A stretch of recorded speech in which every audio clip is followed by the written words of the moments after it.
प्यारे दोस्तों, आज हम एक ऐसा वीडियो देखेंगे जो क़यामत की निशानियों में से है। क़यामत आने से पहले क्या क्या होगा, आज हम इस वीडियो में देखेंगे। तो आप लोगों से गुजारिश है कि इस वीडियो को ज़रूर आखिर तक देखिए। का पहला और दूसरा सेकंड कैसा होगा और सूरज सवा नेज़े पर किस तरह से आ पहुंचेगा, ये वीडियो क़यामत के बारे में अब तक की सबसे ज्यादा इंफॉर्मेटिव वीडियो है।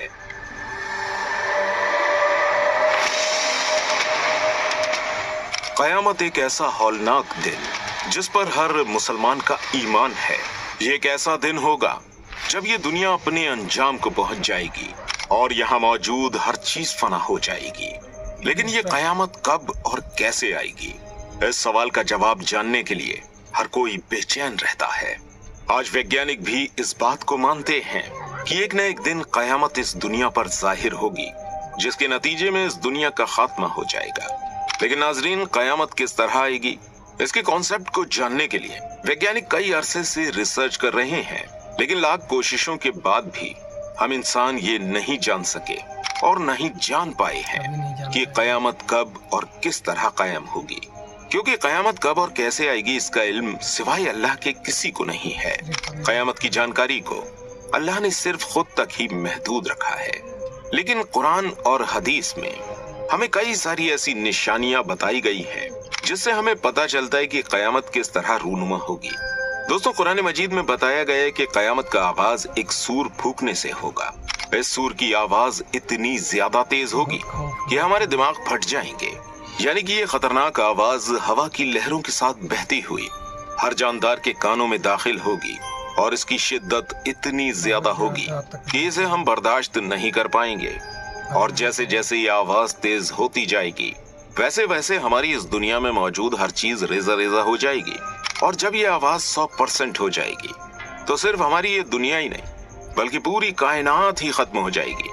जब इस सूर की आवाज कायनात के किनारों तक दाखिल होगी तो ये क़यामत का पहला सेकंड होगा।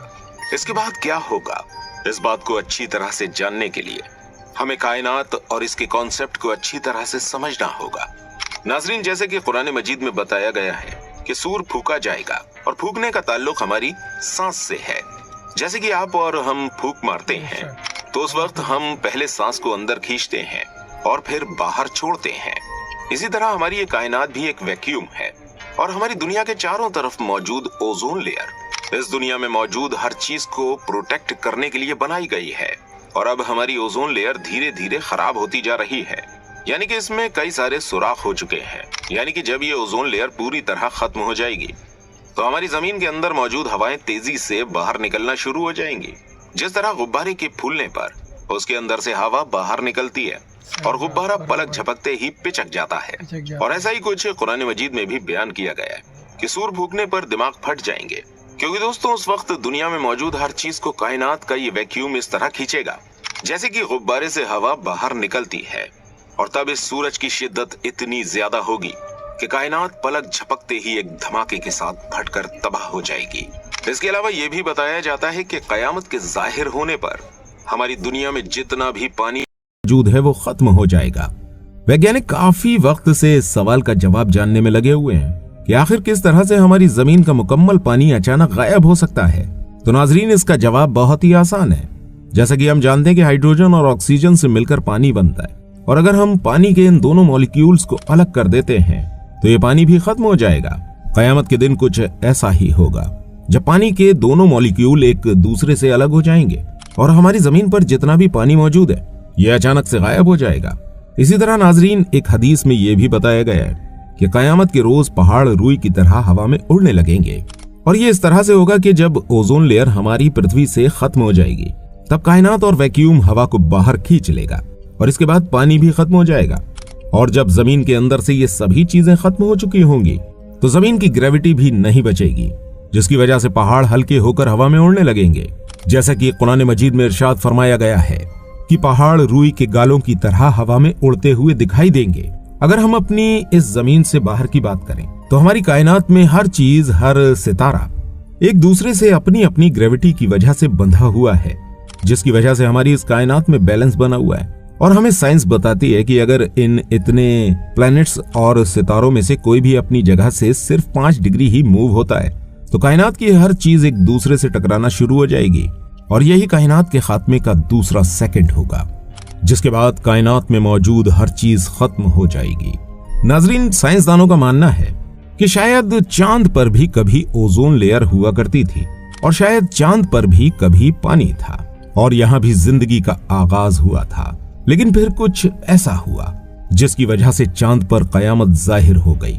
लेकिन दोस्तों, गौर करने वाली बात यह है कि अगर हम अपनी कायनात के बारे में सोचते हैं तो यहाँ अरबों खरबों गैलेक्सीज मौजूद हैं और इस इतनी बड़ी कायनात में हमारी हैसियत एक रेत के जर्रे के बराबर भी नहीं है। हम इस इतनी बड़ी कायनात में एक छोटी सी गैलेक्सी के छोटे से सोलर सिस्टम के छोटे से प्लेनेट में रहते हैं। हमारी इस कायनात में उतनी ही जगह है जितनी कि एक रेगिस्तान में रेत के दाने की होती है। और इन सब चीजों को देखकर कभी कभी हमें लगता है कि शायद इस कायनात में हम अकेले नहीं हैं, बल्कि हमारी जैसी और भी मखलूक इस कायनात में हो सकती हैं जो शायद हमसे भी ज्यादा ज़हीन और हमसे भी ज्यादा एडवांस होंगी, जिनके बारे में हमें कुछ नहीं पता क्योंकि ये हमसे किसी दूर दराज मुकामात में रह रही हैं। और ये भी हो सकता है कि उनके ऊपर कयामत कायम हो चुकी हो या फिर हमसे पहले उनके ऊपर कयामत जाहिर होने वाली हो। दोस्तों, इस हवाले से मशहूर साइंसदान स्टीफन हॉकिंस का कहना था कि हम इंसानों को कायनात की गहराइयों में जाकर किसी और मखलूक की तलाश नहीं करनी चाहिए, क्योंकि ऐसा करना हमारे लिए खतरे से खाली नहीं है, क्योंकि हो सकता है कि ये मखलूक हमसे भी ज्यादा एडवांस हो और हमसे भी ज्यादा आगे निकल चुकी हो और हमें हमारी इस तलाश की सूरत में नुकसान पहुंचा दे। नाजरीन, इस्लाम के मुताबिक कयामत उस वक्त जाहिर होगी जब सूरज जमीन के मदार में दाखिल हो जाएगा, जिसकी वजह से जमीन के चारों तरफ मौजूद ओजोन लेयर पूरी तरह तबाह हो जाएगी। हमारी जमीन से ऑक्सीजन और ग्रेविटी दोनों खत्म हो जाएंगी। यहाँ पानी का नामो निशान न रहेगा और पहाड़ रेजा रेजा हो जाएंगे। लेकिन ये सूरज किस तरह से अर्थ के सरफेस में दाखिल होगा, तो इसके बारे में साइंस की राय कुछ ऐसी है कि सूरज के अलावा हमारी कायनात में जितने भी सितारे मौजूद हैं उनमें काफी बड़े हिस्से में हाइड्रोजन मौजूद है और इस हाइड्रोजन में लगातार धमाके हो रहे हैं और ये लगातार जल रहा है, जिसकी वजह से हमें रोशनी और सूरज चमकता हुआ नजर आता है। और जब हमारे सूरज का ईंधन खत्म हो जाएगा तो ये एक तेज धमाके के साथ फट जाएगा। इसके अलावा साइंस का मानना है कि हमारे सूरज में इतना ईंधन मौजूद है कि वो 4 अरब साल और जिंदा रह सकता है।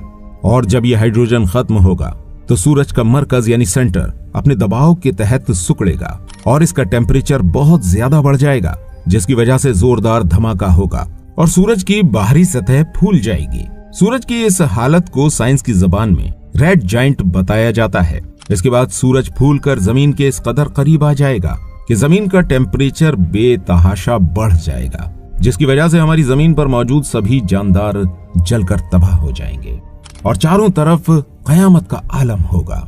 नाजरीन, आज इतनी मेहनत और इतनी रिसर्च करने के बाद हमारी साइंस हमें ये बता रही है, जबकि आज से 1400 साल पहले कुरान मजीद में हमें इरशाद फरमा दिया गया कि सूरज के इस कदर करीब आ जाने की वजह से हमारी इस जमीन पर कयामत का आगाज होगा। साइंस के मुताबिक ये सब कुछ 4 अरब साल बाद होने वाला है। लेकिन हुजूर अकरम सल्लल्लाहु तआला अलैहि वसल्लम ने हमें जो निशानियां बताई हैं उनसे हमें पता चलता है कि अब कयामत में ज्यादा वक्त नहीं है और इस दुनिया का 4 अरब साल तक जिंदा रह पाना मुश्किल लगता है और बेहतर तो अल्लाह जानने वाला है। तो नाजरीन, उम्मीद करते हैं आपको आज की ये वीडियो पसंद आई होगी। इस वीडियो को अब तक आपने लाइक भी कर दिया होगा, लेकिन अगर आपने अभी तक कमेंट नहीं किया है तो वीडियो में जाकर कमेंट जरूर कीजिए और इस वीडियो को अपने दोस्तों के साथ शेयर करना बिल्कुल मत भूलिएगा।